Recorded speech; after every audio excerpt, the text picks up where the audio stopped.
Thank you for tuning in to Old Time Radio Detective. Please like, subscribe, and share. It really helps. Now, over to the show. Petri Wine brings you the Casebook of Gregory Hood.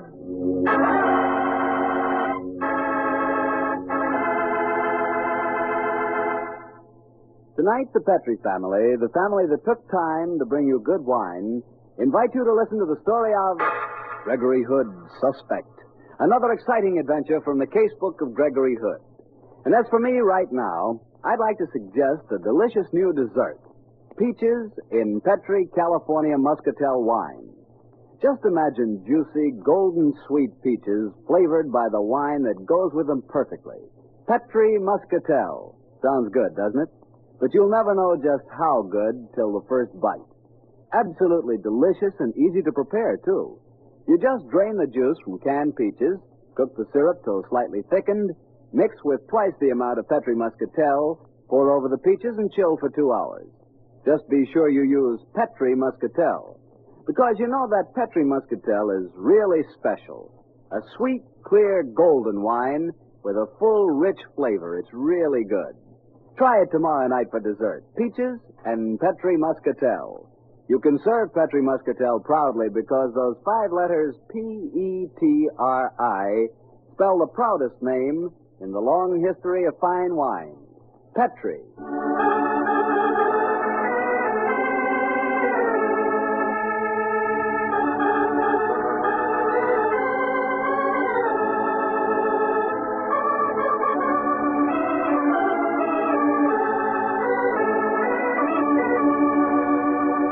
Well, once again, it's Monday night in San Francisco, and time for our weekly date with Gregory Hood and his friend and attorney, Sanderson Taylor. Tonight, Greg suggested we rendezvous at that gourmet's paradise, Emilio's on Powell Street. Let's join him now, shall we? Hello there, Harry. Evening, Greg. How are you, Mr. Taylor? Fine, thank you, Harry. Well, we just ordered a couple of sherries, Harry. Shall I make it 3? Well, Greg, I'd like one. I'll make that 3, Mario. Yes, Mr. Hood. Well, Greg, how's about tonight's story? From the hint you gave us last week, it sounded like quite a yarn. It was, Harry. Though if Greg had listened to me, he'd never been mixed up in the mess. If I listened to you, Sandy, I'd keep out of a lot of trouble, I'm sure, but I'd probably die of boredom. In any case, I always was a sucker for beauty and distress. That's the way a good many stories of yours start, it seems to me. For me, I'm just the poor man, Sir Walter Raleigh. Who is this particular damsel in distress? A sultry brunette by the name of Daphne. Daphne Bluggs. Oh, now we'll skip the blogs, Sandy. It strikes a discordant note. Daphne was a girl I'd known quite well when I was staying down in Burlingame a couple of summers ago. I lost track of her for a while, and then we ran into each other at the theater a few weeks ago. I was catching a performance of that swell play, The Hasty Heart. Oh, yeah. During intermission, I was getting some air when a voice behind me said, Hello, Greg. Daphne. Well, nice to see you again. Thanks, Greg.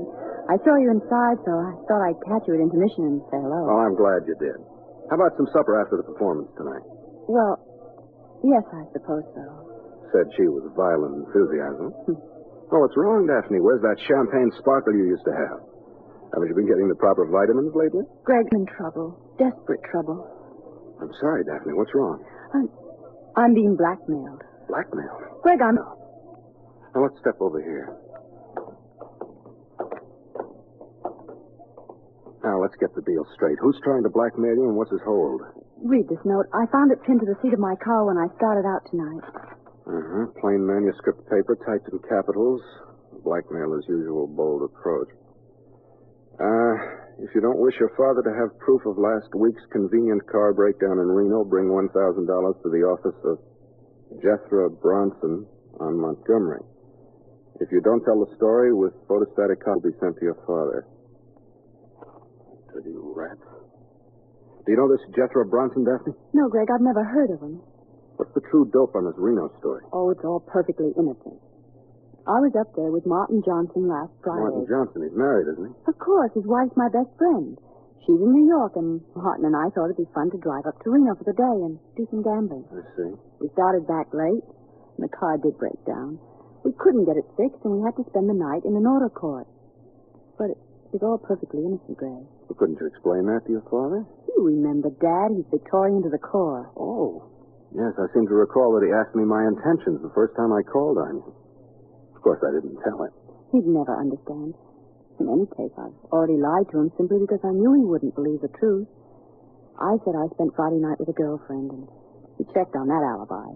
Of course, the girl backed me up. And now, if you did tell him the truth, he'd think the worst, huh? Of course he would. Greg, what am I going to do? I can't go to the police because they go straight to Dad.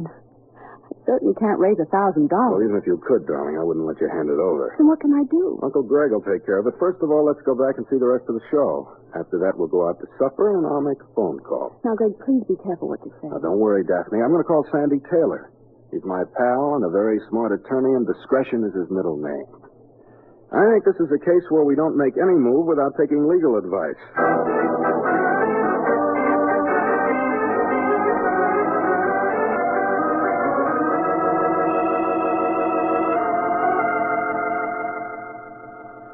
Well, Greg, you know as well as I do that blackmailers seldom stop at one payment. Sure, but I've no intention of letting her make any payment. She hasn't the dough in any case. Sandy, have you ever heard of this guy, Jethro Bronson? Never. I looked him up on the phone. Oh? He's got offices on Montgomery Street, all right. Well, I think I'll call on him in the morning as Daphne's representative. Better let me go, Greg. I can handle him. Oh, but you're so doggone ethical, Sandy. With a rodent like this, a clip on the jaw could do a lot more good than throwing 20 books of law at him. Oh, Sandy, I think I'll call on Mr. Jethro Bronson. Well, okay, Greg, but watch your step. Blackmailers usually know all the answers. I'll watch it, Sandy. But don't be surprised if you hear a squeal for help from Montgomery Street in the morning. I have a feeling I may land myself in a whole mess of trouble.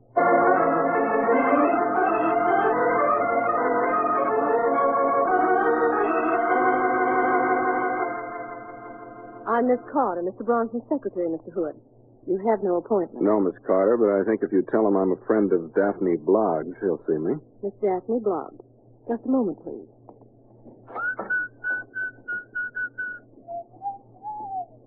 Mr. Bronson will see you, Mr. Hood. Well, the name of Bloggs works miracles, doesn't it? Thank you, Miss Carter. You're welcome. Yeah, come and sit down, Mr. Hood. I'll walk around, thanks. You have quite an office, Mr. Bronson. I'm so glad you like it. I do. I was admiring the chaste simplicity of your lettering on the outer door. Jethro Bronson. Nothing more. Is more necessary? You might have added abandoned hope, or you did enter here, or something equally appropriate. I don't think that I understand you, Mr. Hood. Sure, you're just a bewildered businessman who can't understand a new client. Hey, you have a swell view of the bay from here, as far as I can judge by peering through these dirty windows. You're due for a cleaning, Mr. Hood. And so is Daphne Bloggs. I presume you represent her. I do. You brought the money? Ah. The businessman is confused no longer.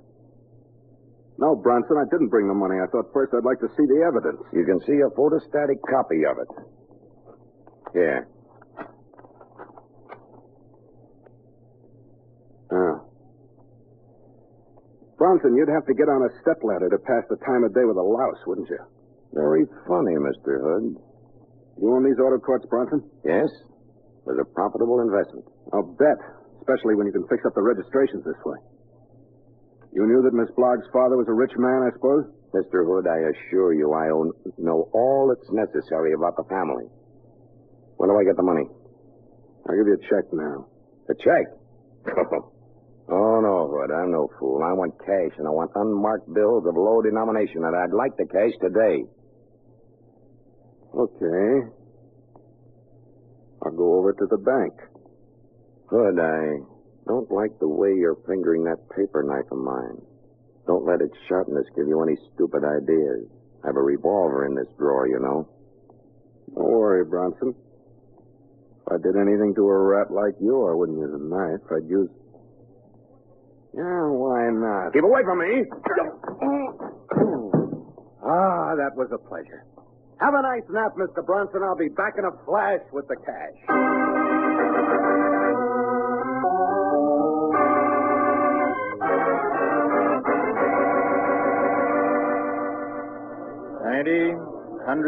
$1,000, Mr. Hood. You got the numbers on these bills, Barney? Yeah. Up to some new trickery on one of your cases? Well, fairly old trickery, I'm afraid. Thanks. Just a minute. I'll let you out. Oh, you locked up? Yeah. You got in just under the wire.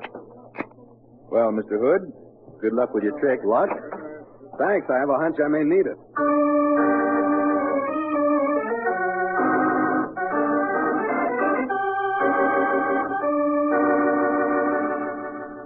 You wish to see Mr. Bronson again, Mr. Hood? I don't wish to, but I have to, Miss Carter. Senator Harrison is waiting to see him, too. Oh, well, I'll take my turn. How are you, Senator? Oh. I haven't seen you since that last get-together at the Bohemian Grove. Well, bless my soul, it's young Gregory Hood. How are you, my boy? Fine, thank you, sir. And what is the great politician doing here, may I ask?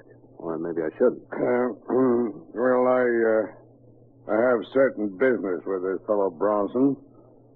And what, may I ask, is the celebrated Gregory Hood doing here? Certain business also, Senator. Oh, Mr. Hood, I didn't realize you were the Gregory Hood. I'm flattered that you've heard of me, Miss Carter. Just the same, what's the chance of accelerating our interviews with Mr. Bronson? He is in, isn't he? Yes, he's talking on long distance. I'll see if he's through. Thank you. Hood, Yeah? you've had dealings with this man Bronson before? No, Senator. This is my first unhappy experience. Well, he's an unmitigated scoundrel, Hood. I've often thought that I... What the devil? What's wrong, Miss Carter? Oh, get the police! The police. Now, look here, young lady. What happened? It's Mr. Bronson. He's been murdered.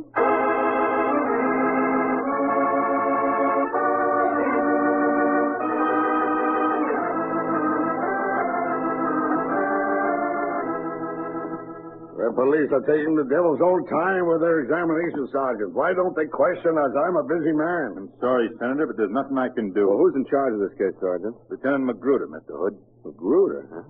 Well, that makes it tough for me. Where's Lieutenant Silvers? He's on vacation, Mr. Hood. Oh, then I am in trouble. Good thing I put in a call to Sandy Taylor. I may need a smart attorney. Okay, Miss Carter. Don't leave the office. Come in, Hood. But, Lieutenant, I'm a very busy man. Can't you take me first? No, Senator, you'll have to take your turn. Come on, Hood. Sit down. I find your old world charm irresistible. Thank you, Lieutenant. Hood, I've waited a long time to catch you out on a limb. Now I've done it. Why do you hate me so much, Magruder? Because you're an amateur dick who thinks he can make monkeys out of the police. We don't tell you how to run your business. Why do you mix yourself up with ours? I don't. Consciously, it mixes itself up with me. Is that a fact? Well, you're mixed up in this one, but good. Let me see your right hand. Oh, it's a little dirty. What's that? No. Your knuckle skin. There's a bruise on the corpse's chin. You socked him, didn't you, Hood? Yes, Sherlock, I did. Why? Because I didn't like him. Why were you here? We know he was a blackmailer, though we could never pin anything on him. You have something on you? On me? No. Then you were stooging for somebody else. Who was it? I ain't talking, as they say, Magruder. Well, you'll talk to the judge, Hood. Because I'm arresting you on suspicion of murder. Wow, that's very interesting. If you do that, Magruder, you'll end up with those tired archers of yours pounding a beat again. Skip the comedy, Hood. It won't get you off this spot. Oh, Greg. Sandy, I'm certainly glad to see you. I got here as fast as I could, sir. Lieutenant Magruder, meet my attorney, Sanderson Taylor. You don't have to introduce us, Hood. Mr. Taylor and I know each other. Yes, sir. What goes, Greg? The lieutenant's got a vacancy for me in death row, I think. Mr. Taylor, I'm just about to arrest your friend on suspicion of murdering Jethro Bronson. What? On what evidence? He admits that he slugged the dead man, That doesn't prove murder, Lieutenant. but this paper knife does. Bronson was stabbed with it. I powdered it for fingerprints. Your prints are on it, Hood. I had them checked. This fast? Uh-huh. I've been looking forward to this day ever since that fisherman's wharf business. Oh. You really do have it in for me, don't you, Lieutenant? Greg, did you handle this knife? Sure I did, but I didn't stab the guy with it. Can I look at those prints on the knife, Lieutenant? No. But don't handle it. Don't worry, I won't mess up Exhibit A. I want to arrest him, Mr. Taylor. If you do, Lieutenant, I'll have him out on a writ before you can spell habeas corpus. Well, that should give us several hours' start. Oh, very funny, Mr. Hood. But you're not going to laugh your way out of this one. Hey, Magruder, even though you hate me, I'd like to save your badge and your thing to book me on the evidence of these prints, Lieutenant. Sure. And I'd like to point out a small inconsistency. The faint old prints of Bronson's, I suppose. Yeah? And these two heavy new ones are mine? Sure they are. Fine. But there are only two prints. The thumbprint on the face of the handle, the forefinger print on the back. That's the way you hold a knife when you play with it, as I did, or when you open letters. But you couldn't possibly hold it that way and only 2 fingers to stab a man. Why, of course not. If you were stabbing a man, the prints of all the fingers would be on the handle. What do you say, Lieutenant? I guess you're right. But why aren't there murderer's prints on here? I'd say the answer to that would be a pair of gloves. And if you want to make an issue of my prints being on the knife, I'll be very happy. It's perfect evidence that I didn't kill Jethro Bronson. Okay, Hood. You've talked yourself out of this one for a minute or two. But before this case is over, I'm warning you. This is going to be the last chapter in the Casebook of Gregory Hood.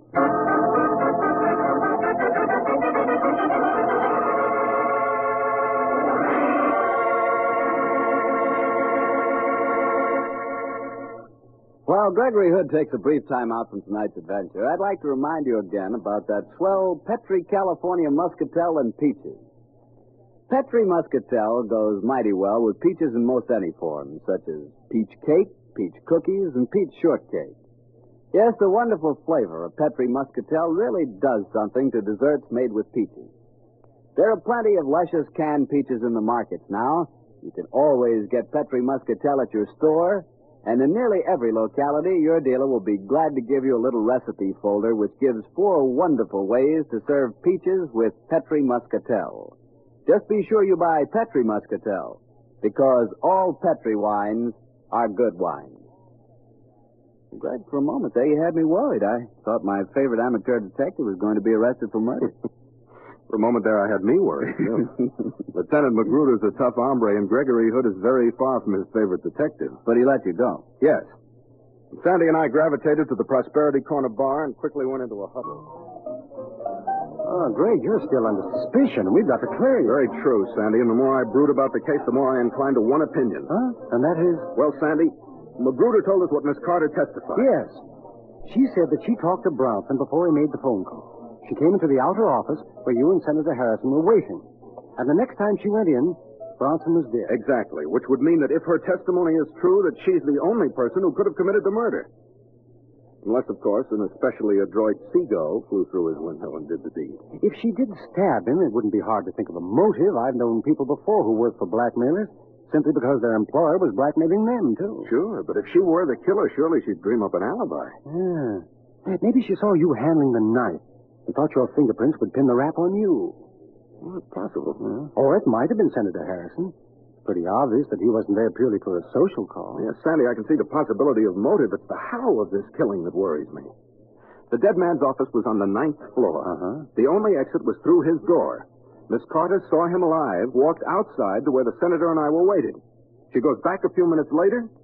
He's dead. Yeah. Well, the evidence would certainly point towards the secretary.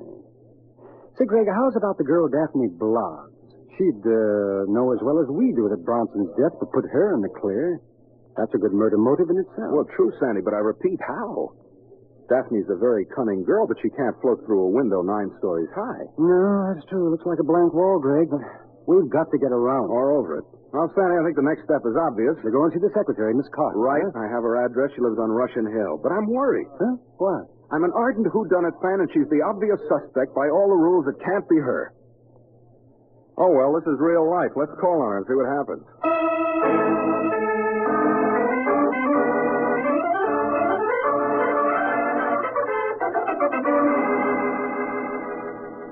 Mr. Hood, I'll be glad to help you any way I can. I thought you would be, Miss Carter. You see, my friend is still under suspicion by the police. I realize that, Mr. Taylor. And I must confess that if I hadn't known you were the Mr. Hood, I would have suspected you myself. Well, you wouldn't have been the only one in your suspicion. Miss Carter, did you know that your employer's profession was blackmail? Blackmail? No, I certainly didn't. Though I did know he was crooked. A blackmailer. I wonder why Senator Harrison was there. Do you suppose Mr. Bronson had some hold over him and that the senator killed him? When did he have the opportunity?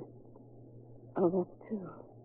He never went past me, and there's no other door. He didn't even go in after you left the office. He and I watched each other like hawkshaws until the police arrived. You left the office, Miss Carter? Yes, Mr. Taylor.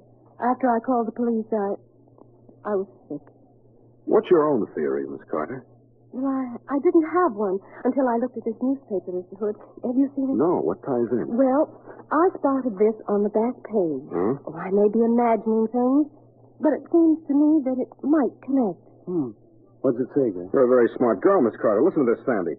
A man was arrested in Montgomery Street late this afternoon. He claimed to have been doped, but the police are holding him on a vagrancy charge. What does that have to do with Bronson's murder? Because it says here he was a professional window cleaner. Well, I still don't I do.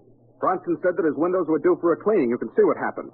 The murderer doped the window cleaner, borrowed his equipment, worked his way around the Bronson's window, went in and stabbed him, and then made his getaway. It's the only way an outside person could have gotten in. Then let's go and talk to the window cleaner, Greg. Sure, Sandy. He's in jail, and that's one place that I'm sure will have no difficulty in gate crashing.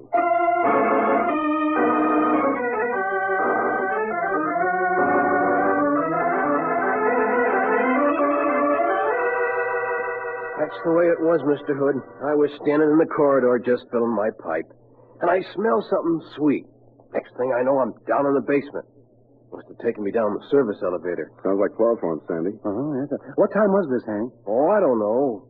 Middle of the afternoon, I guess. Well, don't you carry a watch? No. My profession, it's too risky. Might fall down and break the bejeepers out of it. Occupational hazard. Yeah.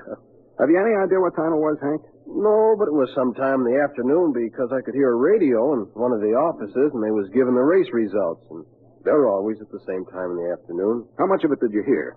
The announcer was starting to give the results of the fourth race, just as he named the horse. It was Lady Best. I heard that, and next thing I knew, I was waking up downstairs. Track broadcast. Swell, Hank. So you don't carry a watch, you've given me a dandy time check. Well, how do you mean, Greg? All I have to do is call the radio station. Hank was knocked out as the fourth race was announced. As soon as I know the time of that, I think we'll have the answer to murder.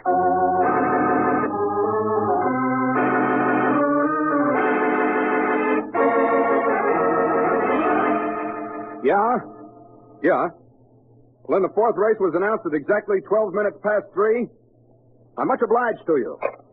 There's that time check, Sandy. Well, I don't get it, Greg. I think I do. This whole case revolves around time. The bank closes at 3. How long do you suppose it took me to walk from there to Bronson's office? Well, it isn't more than a block. A couple of minutes? Just about, and maybe another minute in the elevator. I think this gives us the answer, Sandy. Let me make another phone call to Lieutenant Magruder, and then we'll go back to Miss Carter's apartment on Russian Hill. I think that's where we're going to get the final payoff.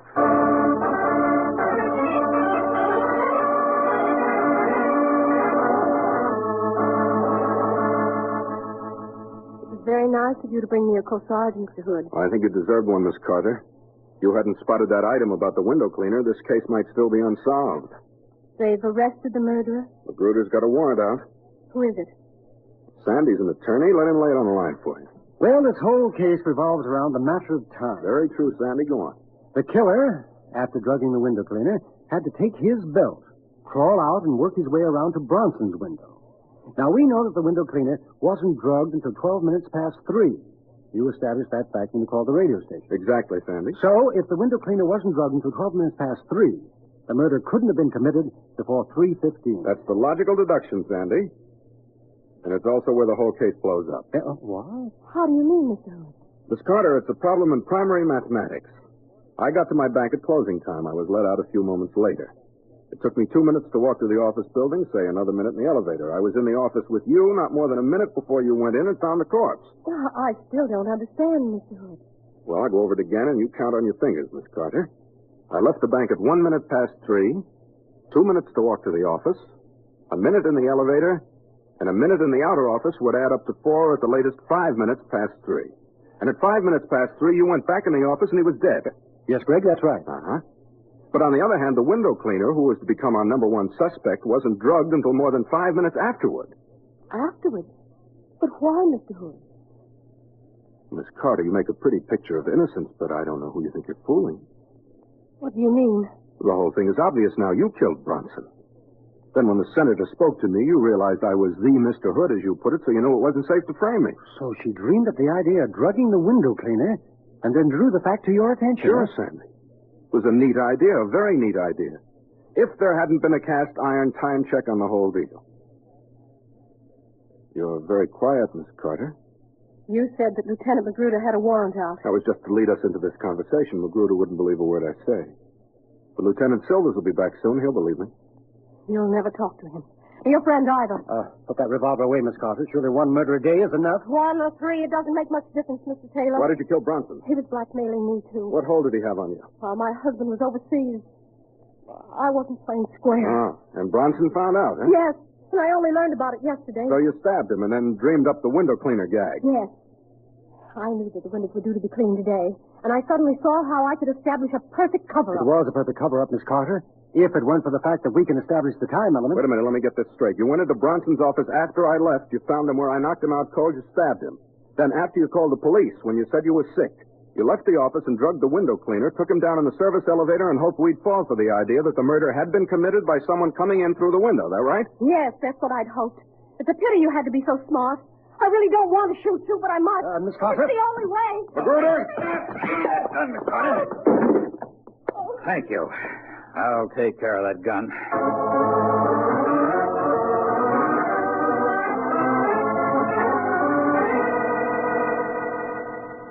I came as soon as you called me, Hood.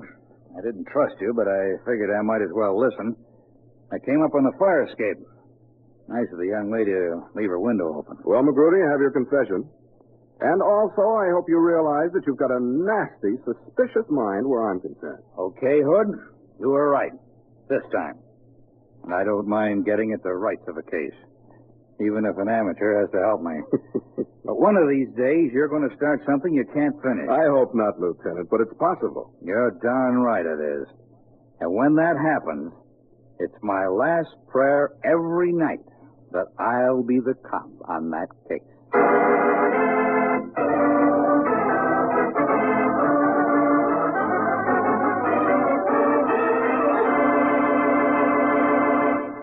What a story. What a story. But say, Greg. Yes, Harry.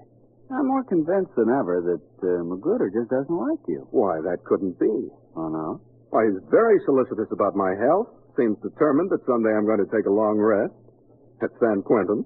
Possible. Magruder doesn't think so. No, I mean impossible, because then who'd toss me those wonderful cues to give out about Petri wine? Well, fella, you tossed yourself that one. But carry on. You bet, Greg. Especially today, because there's something new about Petri. You know, the Petri family has been making fine wines for generations now.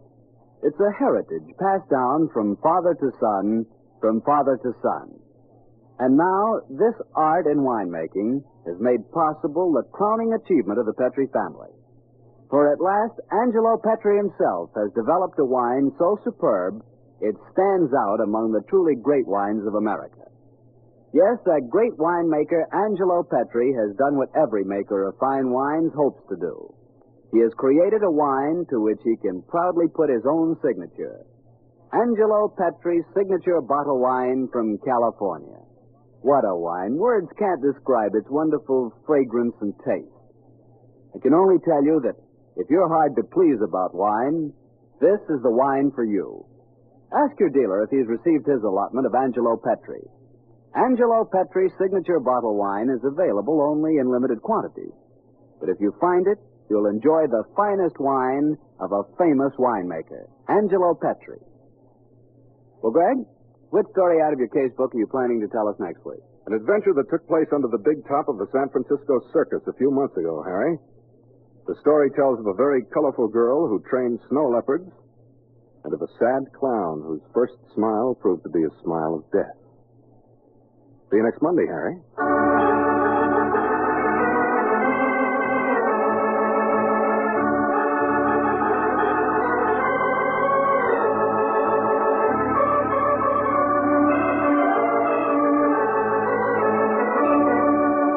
The Casebook of Gregory Hood is written by Dennis Green and Anthony Boucher.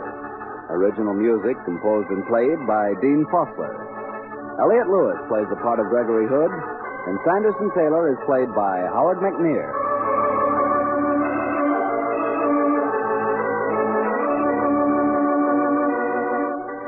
The Petri Wine Company of San Francisco, California, invites you to tune in again next week, same time, same station. The Casebook of Gregory Hood comes to you from our Hollywood studio. This is Harry Bartell saying goodnight for the Petri family. For a solid hour of exciting mystery dramas, listen every Monday on most of these same stations at 8 o'clock to Michael Shayne, followed immediately by The Casebook of Gregory Hood. This is the Mutual Broadcasting System. The Casebook of Gregory Hood. This is the Mutual Broadcasting System.